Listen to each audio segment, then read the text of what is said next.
pull down on this rubber gasket and get it away from the A pillar here. So just undo this gasket here. These caps, one here and one here, and you use a panel tool like this one and just pop those caps right off. They are stuck on, so they're not going to come all the way off. They're going to hang on once you get them popped off. Okay, so once you undo each cap from the outside of the handle, you're then going to remove the 10mm bolt that's inside each one of these.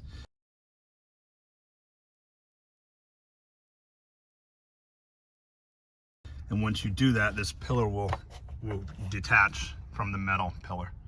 So once you take those out, just give it a good pull, and then you can lay it down right to the side there.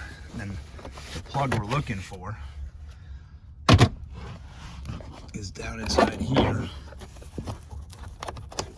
If you pull up on this wire here, you'll see the plug. I'm going to get a light so we can get a better view of that. So the plug you're looking for is this plug right here. And you're just going to unplug the top plug from that. It's just got a little release clip on it, and you can just pull right up on it. Once you've pulled it out, this is the plug you're looking for.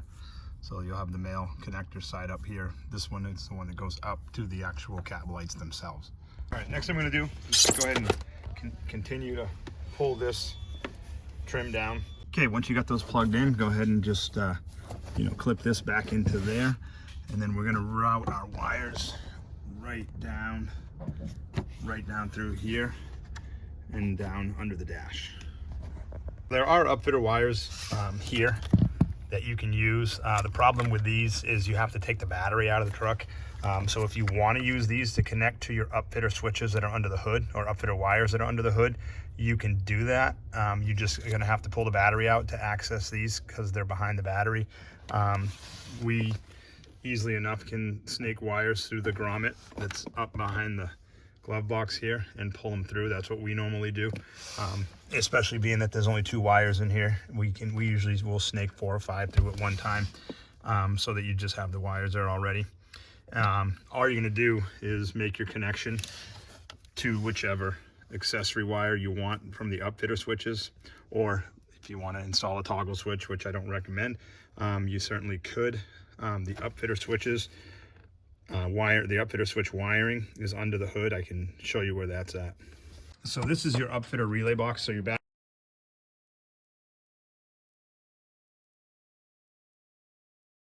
batteries here.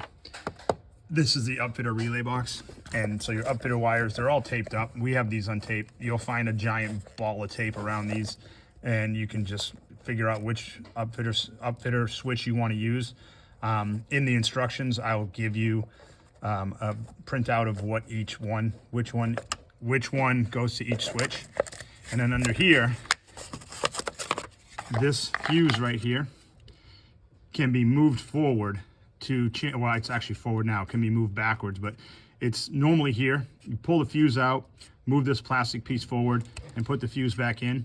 That will make upfitters 5 and 6 so that they're on all the time instead of just when the key is on. Normally now you have to have the key on to make any of these work, but if you lift that fuse out, slide this plastic piece forward, put the fuse back in, 5 and 6 will be on all the time. So if you want something that you could leave on, like these lights, he wants to be able to use these lights when the truck's off, you'll want to go ahead and move that and use 5 or 6.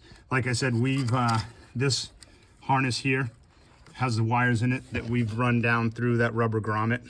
We just have a tool that we poke through that rubber grommet and snake the wires down through so that you don't have to pull the battery out and try to get at the wires that are way down under here. And again, like I said, I'll give you a printout for what these are so you can pick which switch you want this to run off of. So we've connected the wire that we ran out under the hood to the device. So now switching on, we have it on switch number 5, again, so you can use it while the vehicle is off.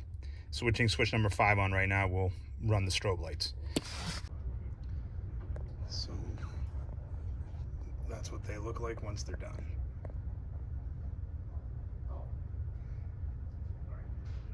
So once you get that all done, go ahead and this cover on the end of the dash here just unclips. Go ahead and pop that off and you'll be able to store the device right inside here.